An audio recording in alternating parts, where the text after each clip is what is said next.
Leslie Golden was a pole dancer in small-town Texas with a teeny Instagram following, until a whirlwind weekend in LA where she blew up online. From there, she entered a new world, one where partying in LA mansions, jet-setting to Thailand, and getting glammed up for brand campaigns was all part of a day's work. Leslie is just one of many influencers who got famous on the internet and then tried to flip that clout into a whole new life. On This Blew Up, I'm going to show you how social media stardom is made, from the SpawnCon to the content houses, and how it all adds up to a new kind of fame that's not always as glamorous as it looks. When attention is the ultimate currency, what lengths will you go to get it? And who's going to want a piece of your success? From the Ringer Podcast Network, I'm Alyssa Beresnak. You can listen to This Blew Up on Spotify or wherever you get your podcasts. This episode is brought to you by Anytime Fitness. We may talk a whole lot about sports, but when it comes to keeping fit ourselves, there's definitely room for improvement. I hit this point early July. I was just like, I am not in good enough shape. I started trying to walk at least 15,000 steps a day, or hiking, or just anything to keep my legs moving. Now it's the end of 2023. I feel great. I had a physical 3 weeks ago, and the guy was like, "You're doing great. You're doing better than you were 3 years ago." I felt great. Whatever your goals are, progress is possible thanks to Anytime Fitness. Get a personalized plan and support from an expert coach anytime, anywhere. Visit anytimefitness.com to try Anytime Fitness for free. Start to train for your life. Terms, conditions, and restrictions apply. See website for details. This episode is brought to you by Read, Write, Own, Building the Next Era of the Internet, a new book from entrepreneur and startup investor Chris Dixon. If you're listening to this podcast, you know what it's like to be part of a community of fans. You value the people who play, perform, and create for everyone. Well, what if there are more ways to support them, more ways to be a fan? And what if you had even more ways to connect with the teams, artists, and other creators that you love? Even though creators make the internet valuable, how much value do they get for their work? Well, that's mostly up to a few big tech companies. Shouldn't creators get more from the platforms they make successful?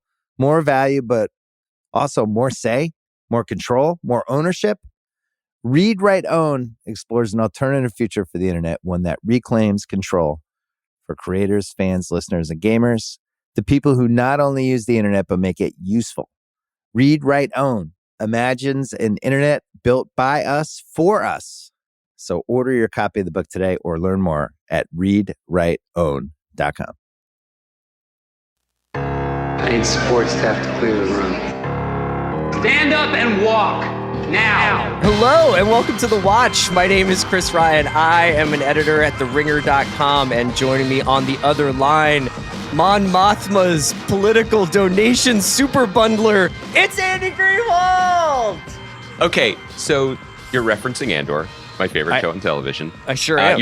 You're also referencing Democratic fundraising emails, which are my favorite topic to discuss. And, you know, what do you think they're like in the Star Wars galaxy? Because right now I'm getting stuff that is just so wild. Every 4 years, or I guess every 2 years, it gets crazier. Every 2 years? I get them every 2 minutes. No, I get them every 2 minutes, but I'm saying every 2 years, the floor of crisis rises slightly. You should check your updates folder in Gmail. They never stop coming, even when it's just we know we won the Senate, but we still need your support. I just feel like Mark Kelly in Arizona has been leveling with me, Andrew, for a minute now. And I don't know what else there is to say. You know, my guy, Adam Schiff, my rep. Proud to have him be my rep. I'm like, you're fine, buddy. I know democracy isn't, Andy, it's but me, you pencil are neck. fine. Remember when Trump used to call him pencil neck? Yeah. What a fucking planet we live on. How are you doing? I'm good. How are you today? Good. We're going to talk about Andor. I want to talk to you a little bit about James Gunn becoming the co-CEO of the DC universe. And I want to talk to you about declining that position, which I thought was a really, really big bet on yourself. That's true. I want to come up with my own original IP universe of superheroes. Nobody's backing me. Bro, you're holding out for co-head of the Valiant Comics expanded universe, or Malibu Comics, a bunch of things from the 90s that only you can bring to the screen. What's going on with you? It's Thursday. Any news on your front?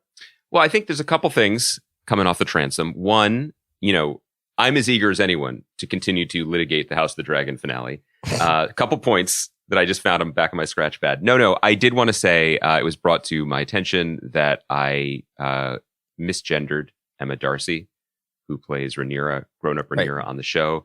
That is completely an oversight and a mistake on my part. Emma Darcy uses they, them pronouns. That's something I probably should have been aware of, and I was not.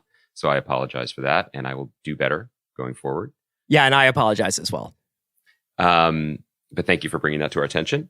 And second point is, there was some chatter. I know that my name appeared in a Hollywood Reporter story that came out this week. You bought Twitter. I bought... Wait, you just stepped on it. Is it too soon? My first move is I'm going to give Rembert Brown a blue check mark. Okay. And then I'm done. That's why I bought it. No, so there was a Hollywood Reporter story. I cannot confirm or deny any aspect of that article. But one thing that came out of it that I always feel, I don't always feel, but I occasionally feel the need to address is whatever it may say about my objectivity or my, I believe the word shilling was used, not in reference to the British coin when this article dropped. Look, here's all I can say. Somebody said you were shilling? Where do you get most of your feedback from these days? Facebook or what's Well, as you know, I get most of my news from Facebook. And I can't believe what President Eric Holder is doing from behind the scenes. Yeah. So that takes up a lot of my time. Also, one of my favorite things about Facebook News, just a great, reputable news source I really recommend. What are you doing with your time? I just do this to wind you up now. I'm not. I just do this to wind you up. But every so often, not every so often, every third story is basically just People Magazine's cover this week. And it's like Ashley Judd on grief, trauma, breaking her leg, and why people say she looks different now. And I'm like, click, you earned it. You earned it. Anyway, just to say, it's an interesting thing. Like, I don't think this has ever been an objective reportage podcast. I feel like it's always been a personality driven, at least on your part. And I just try to keep up. So you think I'm the engine, the personality engine of this podcast? Oh, yeah. Yeah. If this was a morning zoo type show, you would be the host and I would be the whack pack. Oh, I disagree. I think I'm like the George Hill. I'm like the steady game manager point guard who just hits you in the chest with a pass and then screens away. Did you just switch to the NBA? Yeah. Did you just immediately grab hold of of the metaphor and just bring it back to a safe place? Yes. Anyway, we do criticism and we do commentary and we talk about chicken recipes. And once I stopped being a written critic and started working to the best of my abilities within the industry, there were always going to be some conflicts of interest. We've tried to keep as straight a moral compass on these issues as possible. At the time when I was making Briar Patch and I was under an overall deal at Universal, we would advertise, we would say that was public knowledge. The thing is, this is an era of consolidation and a lot of stuff. So not talking about Universal things started to feel a little bit impossible. So we started to talk about some Universal things. Did we really things. try not to talk about Universal shows? I did, or I tried to put in a New York Times, So that's why at the top of the rundown, when I would be we need to address Universal and their moves. You would be like, Christopher Maloney's silence on the continued expansion of the Law and Order universe is becoming a problem. And I'd be I can't go with you on that. Those were some weird episodes. Those were really weird. A lot of silence on my end. On the whack pack. A lot of me talking about SVU into the void. Your crisp chest passes flying into the stands. God damn it, Olivia. Oh, this is just like a participation trophy if all victims are special. That was your whole thing, right? So anyway, I guess all of this is to say, I do my best. If you have listened for the last 10 weeks as we've covered House of the Dragon, I'm not good at hiding my true feelings about things. I can't really lie or pretend to have an opinion that I don't have. I'm just not good at it. I am, I do have a career as a screenwriter and producer and take meetings with probably most of the companies and streamers that we talk about. I don't feel it's been compromised. My opinions or my presence on the podcast has been compromised because of it. And, in relation to this particular bit of shilling, I think you should go back and listen to our Obi-Wan podcasts. Those stand. Those are on the public record. And I regret nothing. So anyway, that's my bit. You want to come at me? I don't know of anything to add.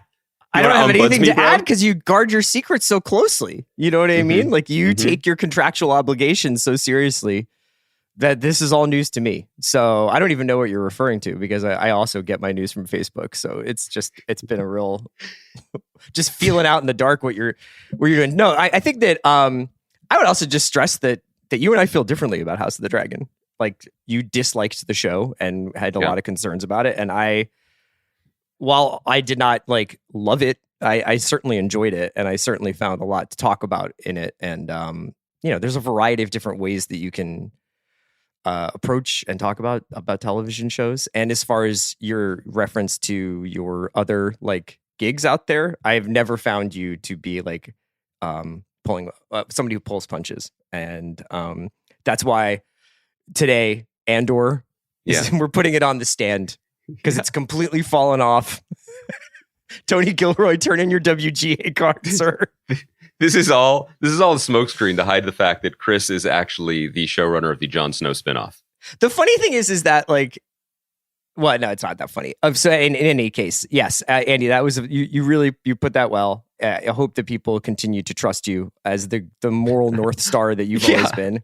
Or don't trust me at all. I mean, or think that I'm full of it. Whatever, that's fine. This is a podcast. Free-flowing exchange of ideas and chess passes. Let's test this a little bit by talking about Hollywood. So over the last couple of days, it was announced that James Gunn, director of Guardians of the Galaxy and among other things, Suicide Squad, or the Suicide Squad, right? He didn't direct the one without the James Gunn and Peter Safran were going to take over basically the DC Comics cinematic universe over at Warner Brothers. Walter Hamada, who had a very tumultuous, if I suppose financially lucrative and successful tenure as sort of head of DC over there.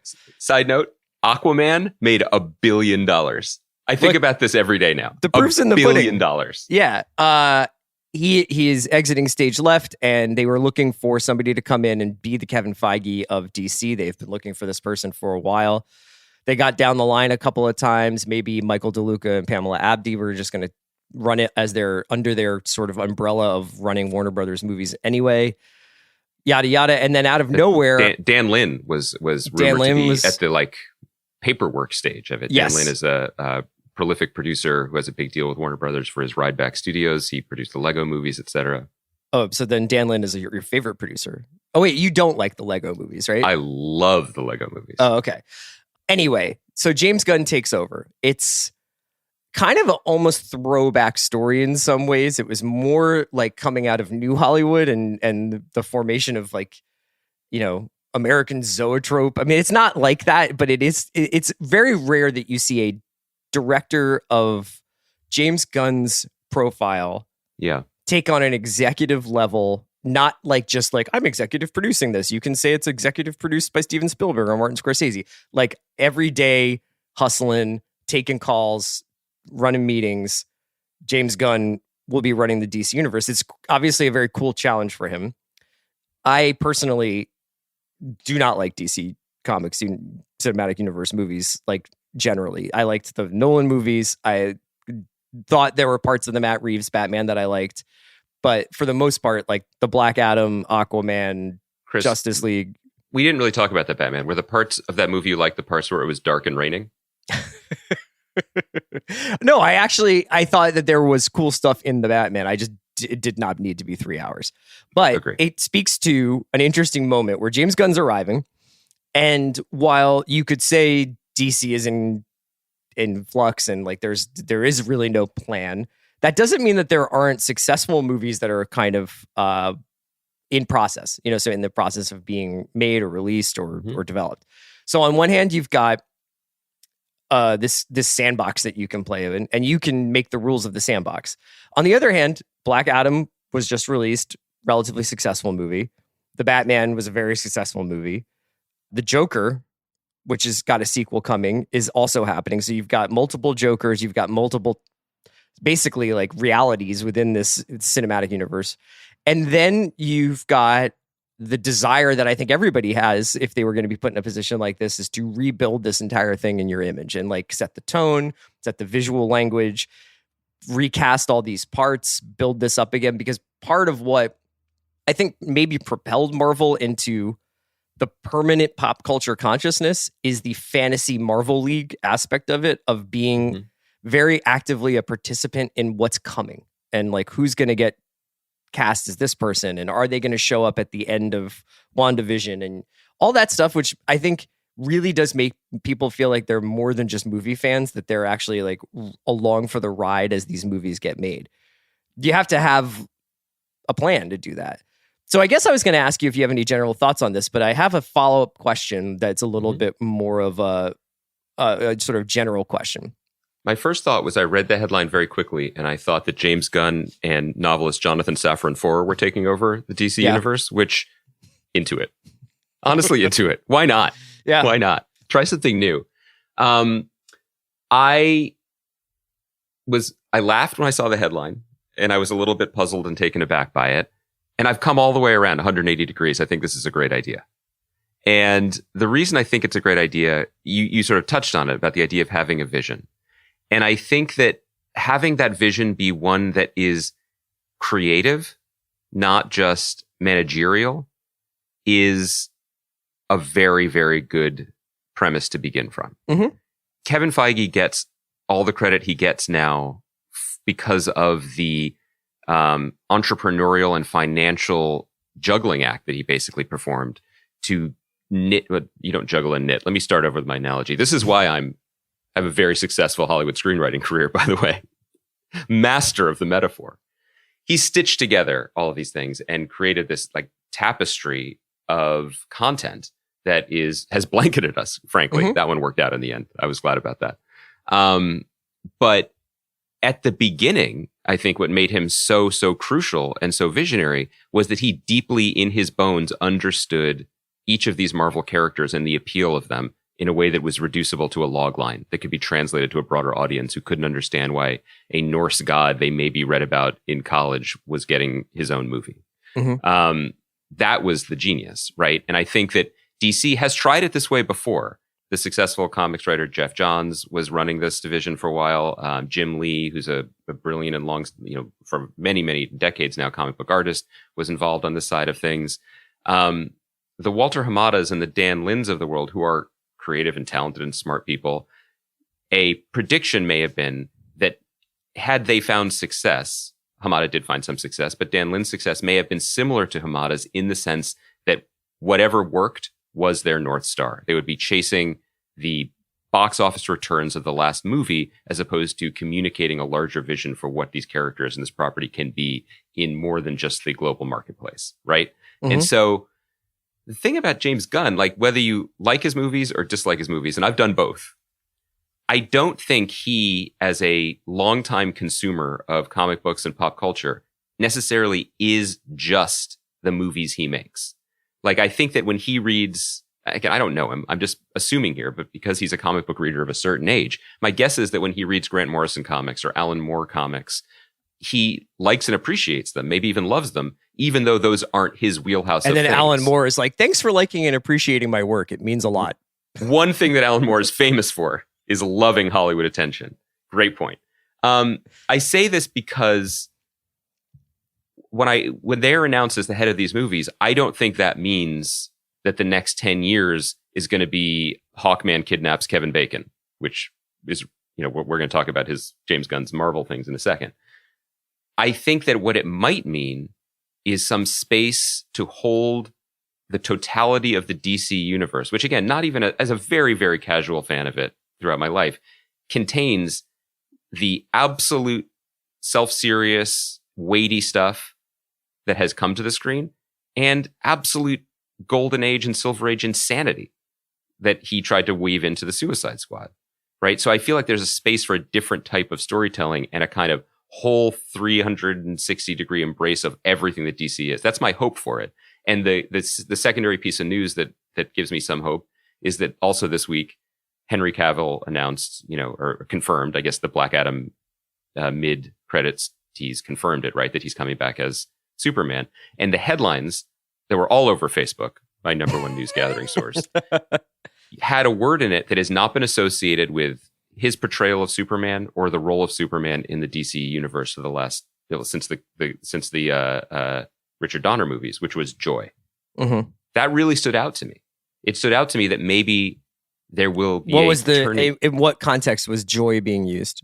Well, I think he was saying it was a joy to be able to announce, a joy to return to this part, etc. But I interpolated that to me. Maybe this is just my own hopefulness that we might see a version of Superman that has always existed in media, but not for the last 20 years, which is a hopeful character, right? Just something a little bit different than the kind of pummeling world destruction of the Zack Snyder movie. So I guess broadly, I think it's cool. I think it's cool that creatives get put in charge of this. And I don't think it necessarily means it's all just going to be, exploding head jokes. I just think I don't know the guy, but I think it's remarkable. By the way, it's also just a remarkable ascent because I first became aware of him. He was married to Jenna Fisher from The Office when The Office broke. And I remember I don't know whether this was on websites or magazine articles being like, oh, Jenna Fisher's with her husband who makes like Roger Corman. Yeah, he makes like creature features with like porn stars and things. And it's just like, then he went mainstream and then he got excommunicated for tweets. And then he's not only back in the mainstream, now he's this sagacious silver fox who's being handed the keys to $1 billion empire. It's pretty interesting. Yeah, so there was a couple of little notes I wanted to make. One is that it's a 4-year deal, apparently. Okay. But Kevin Feige had a reaction when they asked him at the Wakanda Forever premiere, like, "Oh, what do you think of this news?" He's like, "It's great. He's busy with us until next May." So it's like it's a 3.5-year deal. That is very, very much true. I would also say that one of the things that Gunn is good at, even if you are like, I can take or leave his sense of humor or his sensibility, is Guardians was not a obvious home run pick of characters to develop. The story essentially goes that like Feige was like, would love to work with you. What might you want to do? And he was like, Guardians. And I think they were basically like, who, what now? Like, who are the Guardians of the Galaxy? And like, they had to actually like go back and be like, okay. And it turns out whether you are into or not into the Marvel pivot to the cosmos, it essentially gave that franchise like a new lease on life. Because, oh my God. Yeah. Yeah, I mean, for as much as we tease and laugh about like the Civil War and like you guys thought you were making parallax view stuff with the Russos, like they probably did need to pivot away from the Slovenia Accords, Slovakia. What the fuck was that place called? When the great William Rhodes, aka Battle Machine, saved the world in the Slovenian Accords. Yeah, Slovenia. I watch a lot of Luka Doncic, so I have Slovenia on the mind. Yeah. Luka Doncic plays as if a supervillain lifted up his home country and dropped it back down onto Earth. I mean, he does have that kind of chip on his shoulder. I'm glad you made those points because this isn't necessarily the work of today's podcast or even our podcast generally, but it's an interesting question as to like, what is the most, in terms of what Marvel became and what Marvel is now, what is the most significant film in retrospect for that pivot? And I think unquestionably it's 2014 is the year when it happened. But 2014 is the year that Guardians of the Galaxy was released and also Captain America Winter Soldier was released. And I think we've spent a lot of time pointing to, you referenced, the Russo brothers being like, we're making parallax view and what that gave to the franchise and to the larger MCU in terms of more, I don't know if it wasn't a grounded stakes, but definitely kind of real world stakes, such as they are, that led through to Civil War and to everything that followed. You could make the case, and maybe I will today, that Guardians of the Galaxy is far more significant in terms of expanding the larger MCU project and extending the life of it. Sure. Because as you said, it's outrageous that movie got made and that it worked. It is a very successful, very enjoyable, very fun movie. And as Marvel's gotten bigger and bigger, and this helps segue into the trailers that we wanted to talk about today before we get to Andor, it's just gotten purpler, green screenier, and just further and further away from Earth, because how many times can you threaten Earth? And by the way, I just a moment ago referred to something that I hate, which is Zack Snyder literally destroying Earth. So right. I'm not arguing against this, but the introduction of randomness, of goofiness, of comedy, and of outer space, all of that is where we are now, right? That seems much more relevant to the Marvel project than Gary Shandling is secretly a Hydra agent. Sorry, Yes. spoilers. The one thing I wanted to ask you before we got into some of those Marvel trailers, though, is let's say you were James Gunn, and let's say you Yeah. were given these keys. Is day one sweep everything off of the table, erase the whiteboard, and start from zero? Or are you like, I understand that there's the Matt Reeves verse, there's the Dwayne Johnson Black Adam verse, which I guess Henry Cavill is a part of. J.J. Abrams was developing a Superman movie with Ta-Nehisi Coates. There's, multiple Jokers and multiple TV shows and multiple this and multiple that. And do you try to basically find a middle ground where you develop just good movies throughout and have a sort of quality control on DC movies in general, but not necessarily try to tell one story over the course of multiple phases over the course of multiple years? Or is this a once-in-a-lifetime opportunity and you say, we're stripping it down, everything that's ever happened in DC now has got a line drawn under it, and it's like, that didn't happen, and we're starting at zero with a new Superman and a new Batman and a new Joker and a new this, and we're going to build the story out slowly. I have to admit, I probably imagine that what he's doing is he's like, there are a lot of non-Justice League DC stories to tell Yes. that I want to go find and that I want to go bring to the screen.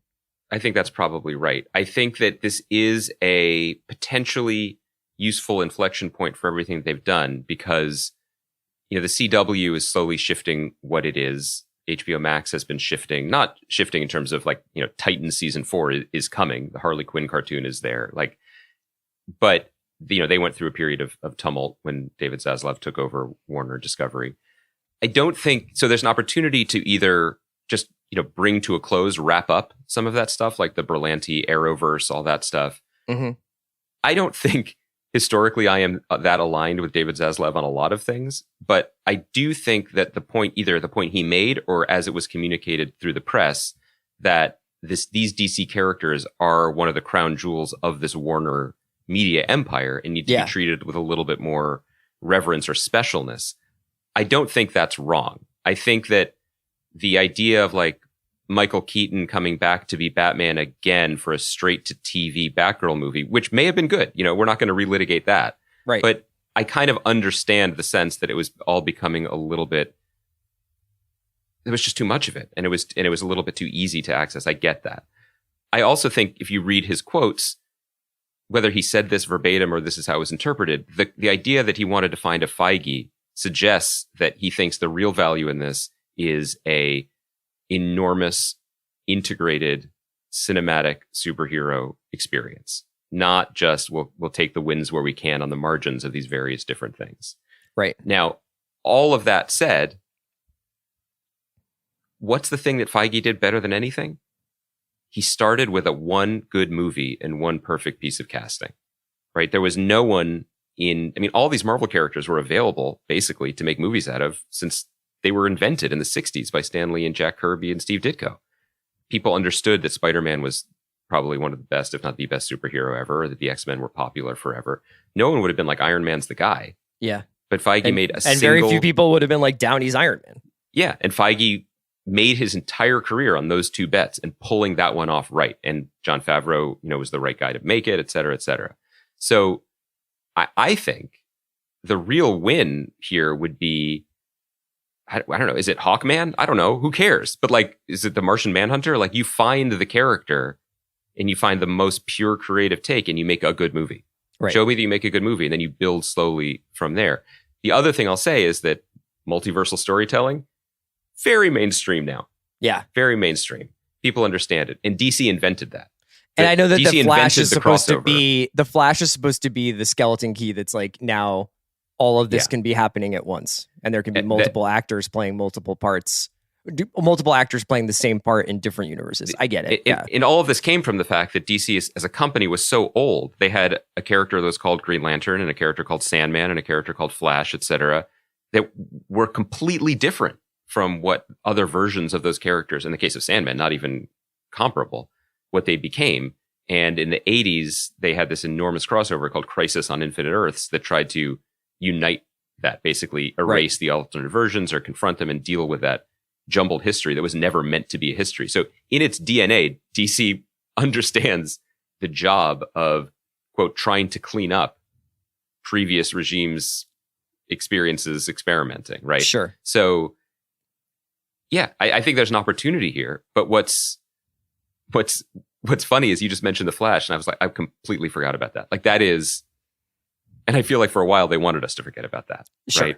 And so that's on their plate. Or although maybe Jim Gunn will be like, sorry, I'm busy until May, and I think The Flash is coming out before then. Yeah, that might be a very convenient contractual obligation. Did you want to say anything about Ant-Man or the Guardians Christmas special? I do. I'll just say one other thing.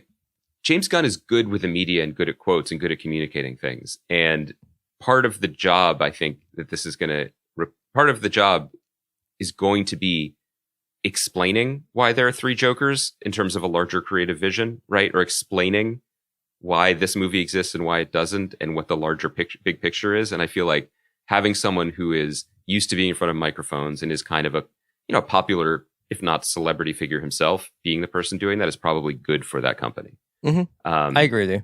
Even if they don't have like concrete answers. So, but as you were saying, he's busy. So we saw the first trailer drop for the Guardians of the Galaxy Christmas special, which seems fun. I'm into these special presentations. We both we really talked about like werewolves. Yeah.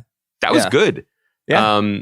It's a really smart use of a streaming service. It's also a bizarre use of like international movie star Chris Pratt being like, I guess I'm just going to do this 40-minute Christmas thing about how I'm sad and Kevin Bacon is going to help. Like it is such a weird reflection of New Hollywood, but okay, why not? That seems fun. I mean, I like Guardians of the Galaxy. I'm into it. The other trailer that dropped, speaking of tonal shifts, is this Ant-Man 3 Quantumania trailer that within the trailer tries to handhold you through this franchise's evolution from it's Paul Rudd and we're all having a good time to, oh, this is the new Thanos and everything matters. It's a wild journey. So in this Ant-Man trailer, yeah, they're all standing around. I can't remember why. Like they're basically, they build like a satellite or a radio device. For Cassie builds a quantum beacon to send a little, how you doing? Are all Marvel trailers and all Marvel movies going to start with, I built this thing, or like I asked you to do something that was silly, and then it turns out that I unleashed hell on Earth? Like, is that essentially the inciting event for all these movies now? Because it's the same story as Spider-Man, right? Where he's just like, do you think Doctor that I Strange. could go back? And Doctor Strange, right? Doctor Strange was like remember the subtitle of that was "Never Let a Woman Read a Book." Like that's I didn't make that up. I stole that, but that I think it's right. Who did you steal it from? Walter Hamada? Facebook, Mark Zuckerberg, actually. Yeah, I mean, it's patently absurd because they're just standing around having done something riotously stupid. And Michelle Pfeiffer, who, by the way, radiant, she's like, this is a bad idea, but I feel like she could have said it a few clicks earlier. Yeah, you know what I mean? I understand. There's something a little bit sad to me watching Michael Douglas and Michelle Pfeiffer surf in front of a green screen into the quantum verse. I wanted to ask about this. Like, I don't usually watch movies or TV and wish that I was there, because set can be boring or whatever. But like, to be with those legends while their job is to be like, stay at the Omni or the Four Seasons, I guess, because they're famous in Atlanta for 6 weeks and just be like, we're on an ant now. Whoa. Yeah.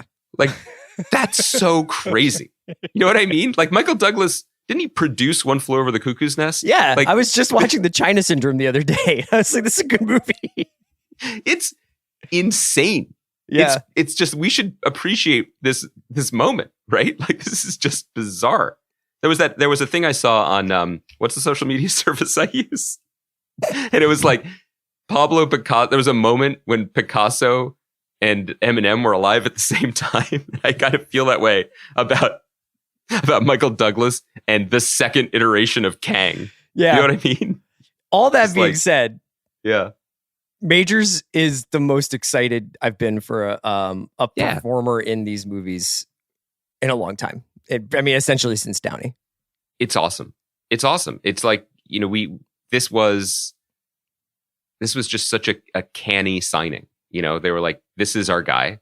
we believe in his you talent. talk about like the like you catch lightning in a bottle. Like they caught lightning in a bottle. Downey obviously had been in Chaplin. Like he was a known quantity. He was just a very that quantity was very combustible, and nobody knew whether or not he could handle this.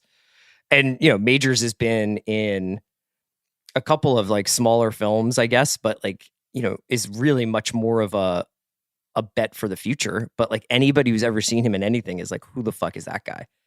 I can't stop looking at him. And he had one scene in Loki and essentially stole the series.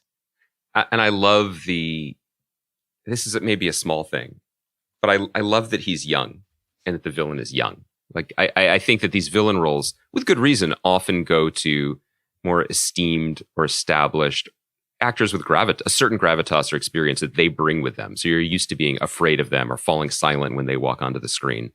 There's nothing wrong with that. I mean, that's kind of how casting works. But to cast someone who is young and lean and kind of like a live wire, and you don't know what you're getting for a part that specifically, by the way, you don't know what you're getting because, as others have noted, he appears in this trailer and in this movie as Kang the Conqueror, the villain from the Marvel Comics, and also ostensibly the villain for the next big phase of leading up to more Avengers movies. That's not the same character he played in Loki. He played a time variant version of Kang. So it was a different vibe. And this is an actor who can do that. I think it's cool. It does seem, I'm not concerned about Ant-Man Quantumania, but it's just like, it is interesting when they grab the crossfader and they're like, this was one of our fun ones. The first Ant-Man movie was almost like, I mean, they willed it across the finish line, right? That it was a heist movie. It was supposed to be a heist comedy. But it was also an after effect from the earlier Feige era where he was like, let's take meetings. And I want to work with James Gunn. What do you want to do? I want to work with Edgar Wright. What do you want to do? Ant-Man? Okay, we will do Ant-Man only because you want to do it. And then it was one of the first tests of, I don't know if it's his ego or his mettle, but he was like, we lost Edgar Wright, but we're still going to make this movie. But anyway, now pulling the tab over to the right, being like, this is going to be the bridge movie from the fun one between the serious ones to the inciting incident for the next 5 years of serious ones. It's heavy. Yeah. I mean, I think, and it's an interesting gambit because you wonder whether or not there was really more Ant-Man story to tell, after two of them. So to use the third one to be the door to the rest of this makes it kind of must-see TV. Or a must-see movie experience, because you're like, I guess I gotta go. I'm going to see this for Kang. I don't know if I needed to go see Paul Rudd have like quips for 2 hours. I mean, I'm never mad at that. I also think there does seem to be some Daddington content here, right? Gotta go get your little girl in the quantum zone. Is that all it takes?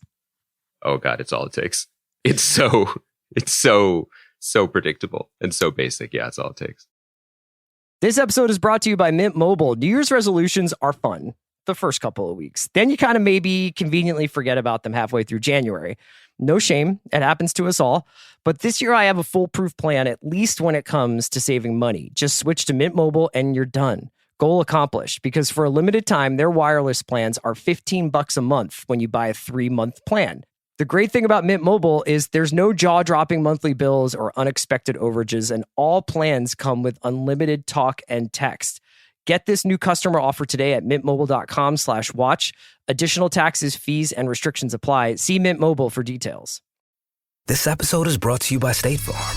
You might say all kinds of stuff when things go wrong, but these are the words you really need to remember. Like a good neighbor, State Farm is there. They've got options to fit your unique insurance needs, meaning you can talk to your agent to choose the coverage you need, have coverage options to protect the things you value most, file a claim right on the State Farm mobile app, and even reach a real person when you need to talk to someone. Like a good neighbor, State Farm is there. This episode is brought to you by the new true crime docuseries American Nightmare, only on Netflix.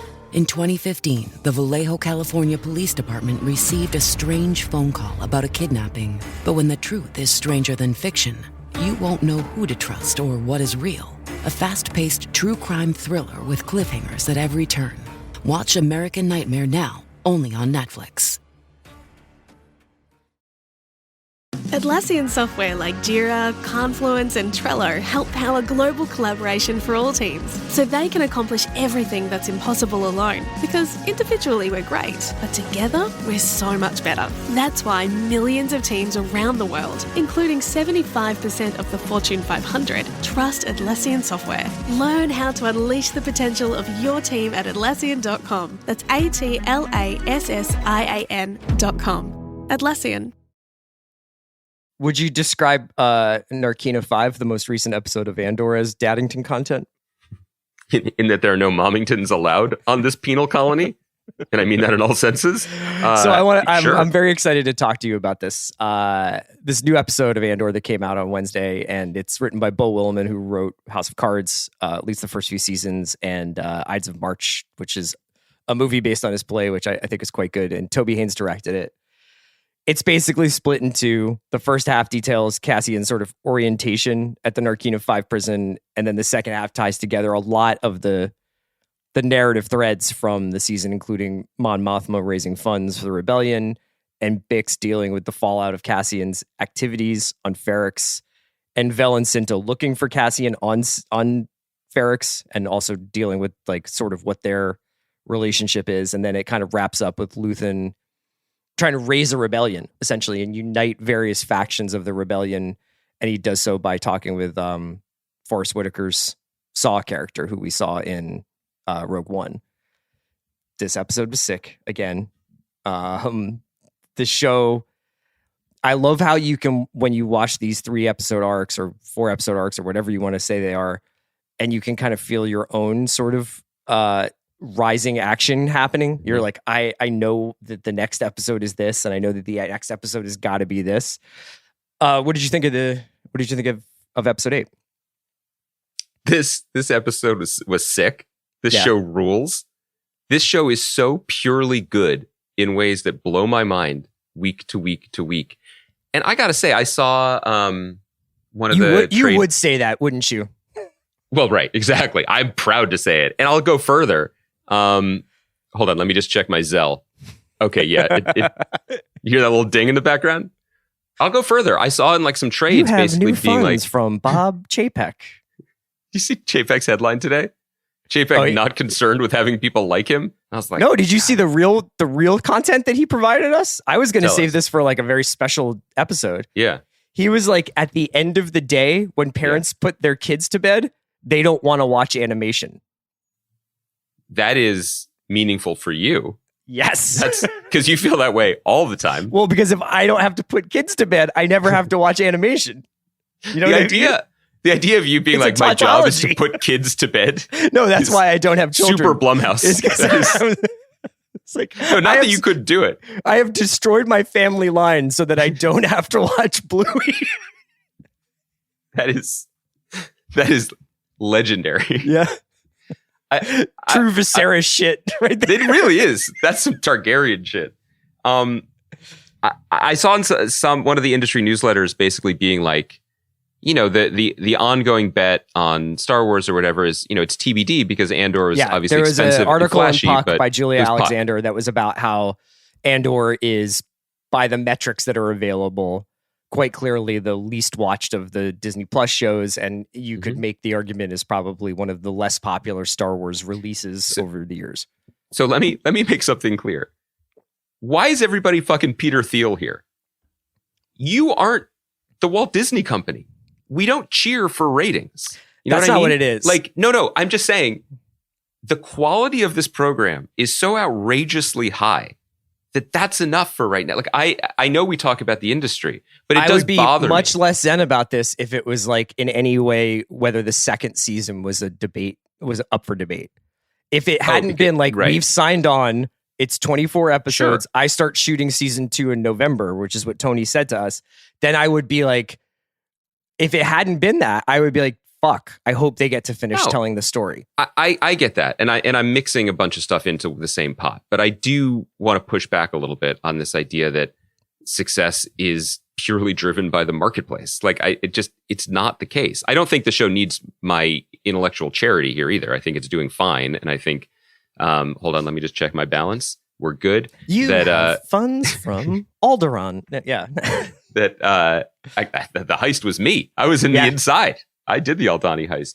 I just think it's good for the franchise, and I think it's good for creativity. And I think it's good for TV, because the thing about this show that boggles my mind week to week, and this episode is the best, in some ways, the best yet, in terms of how, as an exemplar of this. It doesn't. I didn't know. It didn't have to be this good. The level of detail, the commitment to showing me things that I haven't seen before, and also just, okay, here, let me throw out something to you that I just can't stop thinking about in this episode. I want to talk about everything regarding the prison planet and the floor and all of the ideas behind it. I want to talk about how, once again, the Tony Gilrovian like sensibility, where everything that you are told or that you are presented with isn't quite what it is, right? That this isn't a jail, it's a factory, but it's also a game. And in fact, kind of looks like Squid Game. And I wonder if Luke Hull was a little concerned about that when that dropped after this was probably already designed. There's a moment when Cassian is on the transport, the prison transport, to take him to this. What's it called? I don't have it in front of me. Narkina 5. Yeah. Narkina 5. And they have to kick their shoes off, and they're suddenly bolted in, or they're handcuffed in. And it's coming, the ship is lowering itself towards I don't even know what it is, the facility. And you see the whirlpools and everything underneath it. It's incredibly cool visual. The security guard, or the guard on the transport, grabs hold of the rail like it's the G train stopping short of Hoyt Schermerhorn Street. And I was like, I don't remember seeing that before. I just don't remember. In space travel, interstellar, it's always like, press a button, the lights blur, and we're there. It got bumpy. The dude had to hold on. Everything in this show is thought about and considered, and you're there. And I love it. Go one up in the same scene. Yeah. They're all wearing different sandals and shoes. Yes, and each one totally. And each one is probably like culturally relevant to wherever this person is coming to this prison from. And we're never going to see those people again. You know, but they each, when he's like, kick off your shoes and kick off your sandals, some are wearing espadrilles and some are wearing sort of slides. And it's just like, it's literally a split second of a shot, but they showed it. And they showed it for a reason. They showed it for a reason, to show that these guys are not wearing combat boots. These guys were ripped off the streets for like no reason and put into indentured servitude by an empire. And in a lot of ways, this episode is the most effective depiction of the autocratic power of the empire and the fear that you would have living underneath the yoke of this thing. It's scarier than watching Alderaan blow up. It's scarier than like the Death Star in some ways, because it's like the fear that Cassian has when he's like in line in his first days, and he's just like, what the fuck am I doing here? And how the fuck did this happen?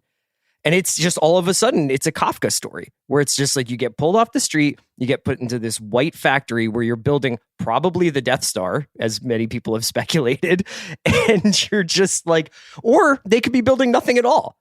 You know, or they're building everything, because this is the first show in the history of this franchise to consider, if how you're did this shit get made? A galaxy, you need a lot of shit. Yeah. And the scope of it, where Cyril is working, it goes on forever.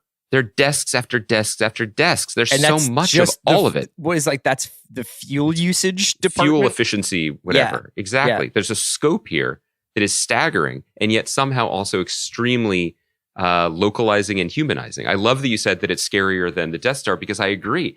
I was really uncomfortable and worried in the beginning of this episode. Yeah. And it's a testament to Diego Luna's performance. He has very little dialogue. It's all played on his face.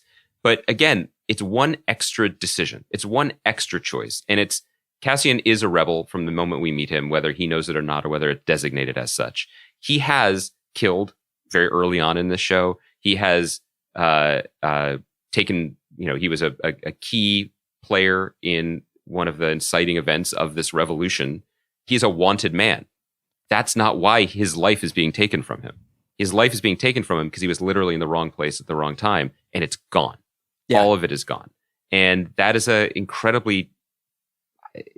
a very visceral choice, one that works for the character, works for the show, and it works for the larger project of this, right? That it's not, we're not trying to defeat the Empire because Darth Vader was a bad dad. We're trying to overthrow an absolutely corrosive and impenetrable fascist system that is choking the life out of everyone and everything. Yeah. And that is not changing the fundamental DNA of Star Wars, but it is approaching it from a completely different place. And it's so welcome.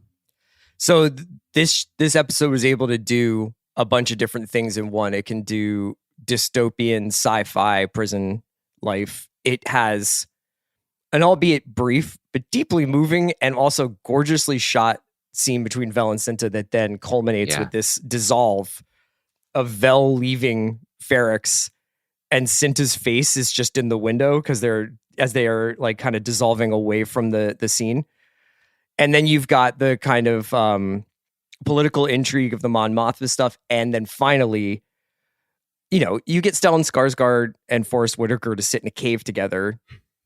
I'll run that thing back 5 or 6 times, but the stuff that they're talking about in that, where it's like, he is essentially planning false flag operations. I mean, yes, these have like sort of political or military, these targets have political and military value, but what he wants is to exact the most amount of like destruction on the Empire to bring down an oppressive response so that people rebel, because people need to be cajoled into doing this. And that's where you get into the real Le Carre stuff of like, we're going to start doing things that just set off a chain of events that then get us our desired result.